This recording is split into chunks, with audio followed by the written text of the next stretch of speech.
Hey guys, welcome back to another crypto video, and today we're going to be talking about Stellar XLM and about Vechain VET. Now make sure you guys check out the Discord, a link for that is in the description below. Looks like this if you have the app, and just make sure you send me a message in the chat room here or send it to me in a private message. Make sure you do so. The first person to do so actually wins something pretty cool, so make sure you check it out.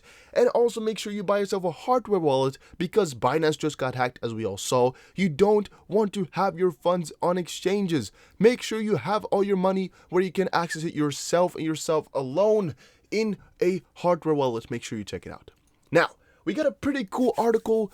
Already to start off with here. Stellar Lumen's price analysis, new partnership giving the altcoin a head start for the next bull run. And this is actually not talking about one specific partnership, much so, but what it actually really learned me, or what it made me think about, was why Stellar is really a potential coin for, to a certain extent, the moon, but also for a very long longevity, for the longer term, for very long lifespan, because of course they got WorldWire that is built on Stellar. There's actually literally zero chance of it going to the ground. I actually just realized it a couple of days ago when I started to think about what coins could flop still. I noticed that Stellar has zero flop potential in my mind because IBM built WorldWire on Stellar, and now there's zero, like literally zero chance that they're gonna let that one fall. So even if Stellar were to make some massive miscaps, a massive dumbass move, they're gonna be saved by IBM. You know, same as how these banks, if they go and do something very dumb, they will get saved by another bank. In this case, or the government. In this case, Stellar, which is an interesting one I found, will definitely get saved by IBM to a certain extent. They'll definitely know of something to do to make sure that Stellar does not fall. And now this article is very dumb. You should not read it because, of course, they don't even know what they're talking about. There's multiple times where they just say Stellar, and, you know, I don't mind if somebody does not speak English, as I don't personally speak English the best myself. Though, if they say the name of the project that they're talking about wrong, that's kind of interesting, right? I just find it interesting that they don't know the name of the project they're talking about. That's just me personally, and I find it really difficult to read through it then. If it is really Stellar with an E, or it's different in different languages, you let me know. But as far as I was concerned, or as far as I've looked, it's always with an A there. But you guys let me know on that one. Moving over, there's been a ton of price analysis type of articles that came out here in the last day or so. As you can see, just 3 or even 4 possibly alone from one website is just insane how much people have been putting out. This is, of course, a little bit older, but it's to show a contrast in a second. XRP to USD and Stellar Lumen's price analysis. Coins continue to struggle with sideways movement. Here's Stellar Lumen's chart for this one. XRP and Stellar Lumen's failed to join Bitcoin bulls as bank coins record low year-to-date in 2019. There's no chart in this one. XRP and Stellar Lumen's price analysis. Bears maintain stronghold on tokens as prices fall. Here's the chart for that one. And XRP and Stellar Lumen's price analysis. XRP shows signs of recovery as XLM continues to fall. And here is that XLM chart on the 1 day. That's actually all they got. Okay, so let me give you guys more info on this. Now, on the 1 day chart from the 6th of May, so already 3 days ago or so, we look kind of bearish. We did not look too good, even though there were multiple theories going around. We were actually trading downwards, and we were at 9.7 cents, so not really doing too much, not doing too good. A little bit later on, we kept on falling like they already predicted here. The bears were hogging on, and as everybody expected, the coins continued to fall. Now, the fun part about that was that BTC was actually not doing too good when this article was written, which was the 6th. BTC was still not really doing anything, and I think the hack happened on the 7th, so that was actually not into play yet. Was it the 6th already? The 7th, I think it was, right? That the Binance hack was. Maybe it was the 6th already. Time flies when you're having fun. But BTC was not doing too much, but right now, like the last 2 days or so, Bitcoin has been appreciating in value and now even crossing 6,000, really getting close to 6,100. And the articles came in and popped up of Bitcoin and Ethereum popping up, doing good, but Stellar and XRP and some of the other coins just keep on falling. And it's definitely true. Here they actually tried to write a cool, positive article about the situation, still thinking about the longer term and we might breach the strong resistance of 13.5 cents, right? Oh, we were doing good. But, this was 3 hours ago, and I still don't agree with that one too good. This article here is that we're going down lower and lower and lower, which we are. It's definitely the case. And this article was kind of showing us that there was a contrast between the first few months of the year, so February, March, and like April for a good part, and the second month, the last month or so has just been really, really bearish for a lot of these altcoins. But as I also explained in my XRP video earlier today, I think a very big reason for all of this is that the coins are not the main focus to the big investors right now. Bitcoin is definitely the #1 coin that people are going for, and Bitcoin is just regaining some of their dominance, which is making people sell their altcoins into the coin Bitcoin, which is, I think, what a lot of these people are doing, and is also why the price is reflecting like it is right now. Stellar is, of course, not taking priority in this either, and is just trading downwards until something major happens, or when people start to be really enthusiastic about the whole crypto market rather than the best store of value, which is Bitcoin. I think there will be another switch recently soon, though, or coming up soon, though, which is going to be amazing for Stellar. But as I said before, don't worry about the price going down all the way, because, I mean, they got World Wire on them. They got IBM backing them. So there's not really too much room for falling. That's at least what I think personally. The coin might go down in value, yes, right? We might be trading very, very low. But in the end, there's so much more to come. It's just a waiting game, and they're just trying to see who's going to sell. And I'm not falling for that one. Another article here is Stellar Price Analysis, Success of Stellar Cluster, Meetup at New York City to bring back bullish trends. It's a positive thought. It's a cool one. But is it going to? No. Has it happened since May 7th here? Not really. Stellar Cluster Meetup New York City May 7th has not done that much for us yet, I would say. But there's might still be some things to come from it. I can't tell you guys. Another article is Stellar XLM Price Analysis. Does Stellar have a bright future? And of course, whenever somebody's talking to me about the Stellar price future, I'm always quite positive, because I'm still really totally convinced that it's going to be insane, going to be really, really huge. Though some people, they're not that secure of their investment, and I don't mind it, though I think people should really give it a little bit more thought and just think about what's going to happen in the future. For one, World Wire is there, which I've mentioned like 10 times just now, but still is one of the biggest things for Stellar, which is going to make it huge.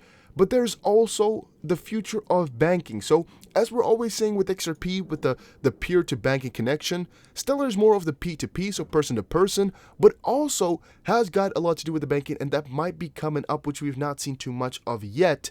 In terms of partnerships here, it is really kind of a vague place still, since there's many things we just don't know yet, or what partners they're going to be getting, we don't know.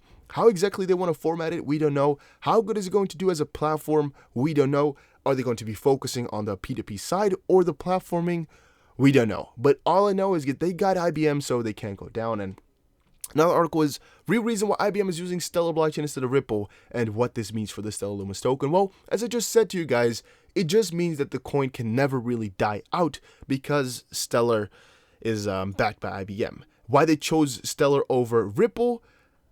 Even with reading this, there's still a lot of questions, and I think it just comes down to personal preference, but also a little bit due to the ego of Ripple. So let's quickly read this part, as it is quite an interesting one, to the contrary of a lot of the articles that I found online on Smarterium. The Stellar blockchain is similar to Ripple. It provides remittance solutions and seeks to reinvent the way money is transferred from one point to another. Unlike the Ripple, Stellar targets unbanked individuals more than it targets institutions, which is what I said with P2P. So why did IBM, an institution, decide to use Stellar for its World Wire project instead of Ripple? You see, the founder of Stellar is one of the co-founders of Ripple. He created the Stellar blockchain to be a better version of Ripple, and IBM knows this. Again, it is always a question about which one is better, because Ripple, we're talking about XRP actually here, is of course backed by Ripple, and I still think there's also a few issues between IBM using this part of Ripple when they mostly want it for Xcurrent and maybe XRapid as well, but for the other solutions, and they don't also want to have to be on Ripple as a platform. Maybe there's also some technical difficulties in that, which Stellar does not provide. I don't know those ones for you guys. I don't know the technical side of why IBM chose Stellar over Ripple. There must be some, though, because it was an obvious choice. And IBM is also working with Ripple, so they could have much easily done so. I think it's just personal preference, and this might actually also play a role that Jed McCaleb, who of course founded Ripple and Stellar, but first Ripple and later Stellar, has done a better job now as Stellar, and that's why they chose it. Could definitely be so. Even if Ripple is firmly rooted in the top 3, Stellar has more use cases than Ripple and has the potential to be one of the most important blockchains in the world. And here's actually a little bit more in depth.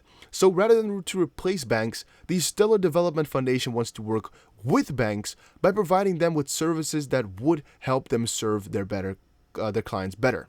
The Stellar Lumens token is the fuel that runs the Stellar blockchain. It is tradable on exchanges and is affordable. Unlike Bitcoin, the Stellar token does not need to replace fiat money.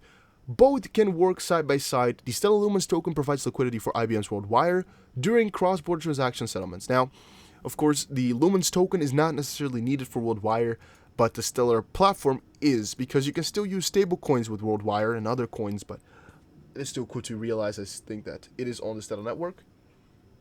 And by using Stellar blockchain, IBM cuts out the cost of intermediaries, office space, and additional staff that would have been required if they were to use something like PayPal for WorldWire.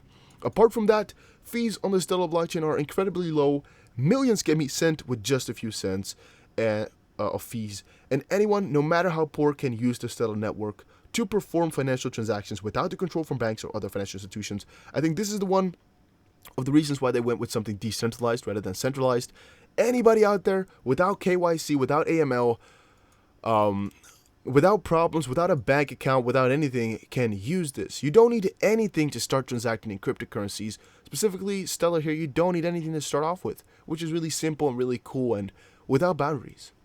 Stellar Lumen trades in the red amid a bullish market. I don't agree with that, right? ETH wasn't a bullish market, right now is a bullish market. It's just a bullish BTC. Rest of the market is not even doing that good.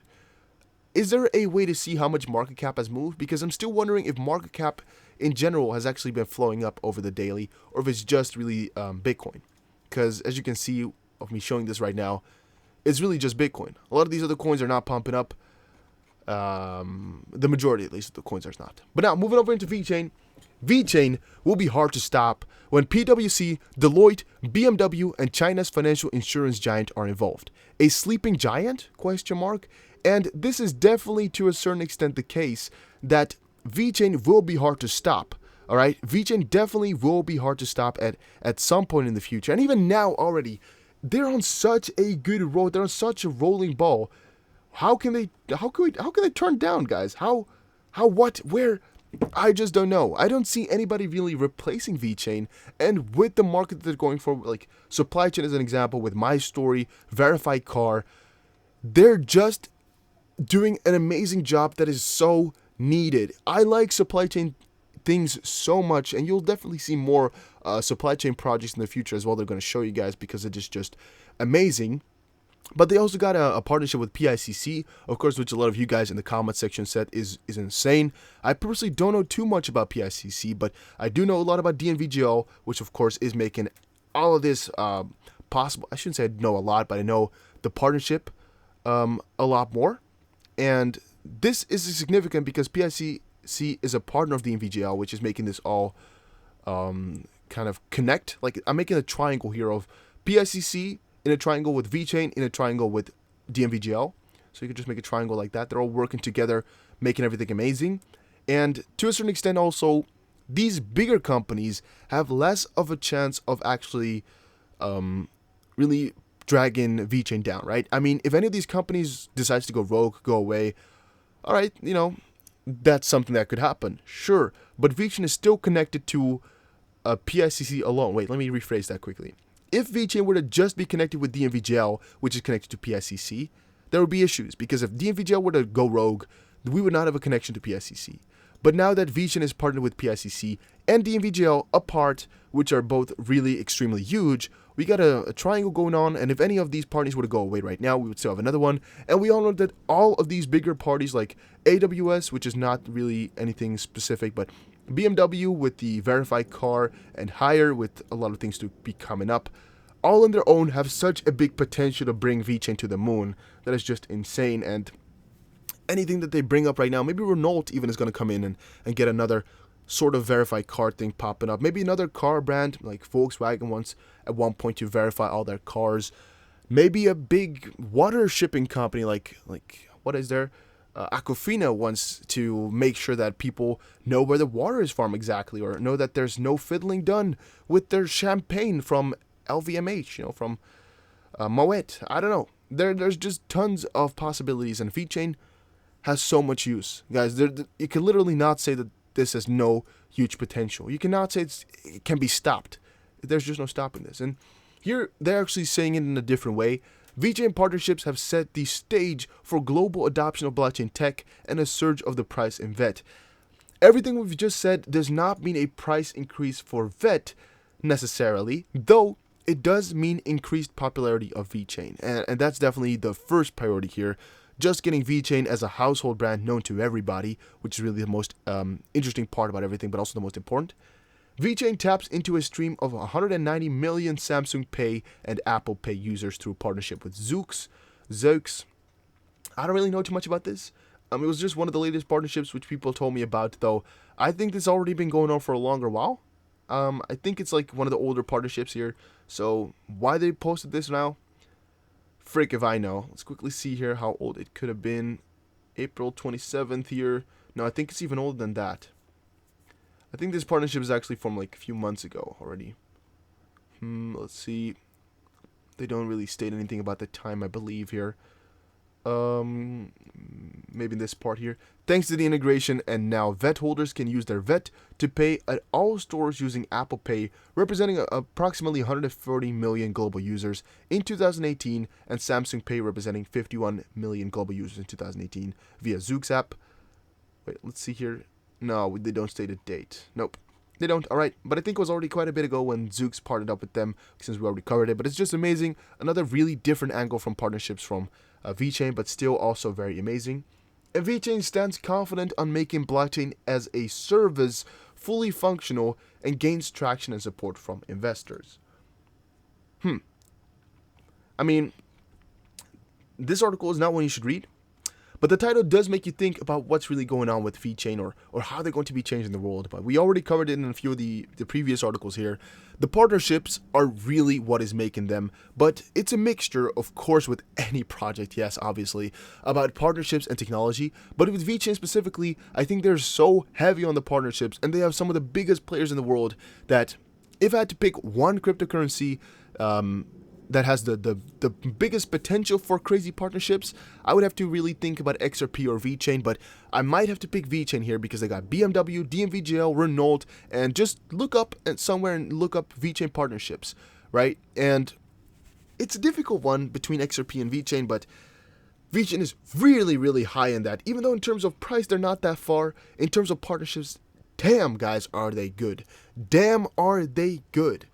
And other times, the Zeux partnership, which I think was already known quite a bit ago, but maybe now only getting popular. And maybe because we're now getting closer and closer to the May 13th release date, or really the date that it would be officially available in the Zeux app. Maybe that's why people are only talking about it now again, but maybe I'm mistaken though. There's so many partnerships with Vechain that I could be mistaken some of these dates. If I did, well, sorry, but at least we covered it now again, so it is already good, I would say. Make sure you also check out freebitcoin.in, which is a place to grab some free Bitcoin. You also have some betting and some golden tickets here, which you should check out. It's definitely worth a check. I got 0 tickets, but they're like quite expensive per thing. But you can win a Lambo, right? So I think it's also a cool one. Maybe you should buy 1 ticket. I think it's like not even $1, not even $1 to win a Lambo, though. There's already 500,000 tickets, so it's quite a lot. Make sure you follow me on Twitter, and make sure you send me articles on Twitter as well. Send me discussions, right? Tag me in these interesting posts you find. Just tag me everywhere. I will read through it all, check it all out. Don't get that many things on Twitter, so on YouTube, get a lot. if you put it in the comment section, there's still a chance I won't read the whole discussion. But if you put it on Twitter, I'll definitely read through it, so make sure you send it to me on there. And make sure you check out my Instagram, TheDustDBC. Make sure you follow me on this. And I'll see you guys again in another crypto video. Enjoy your day, everybody. Have a nice one.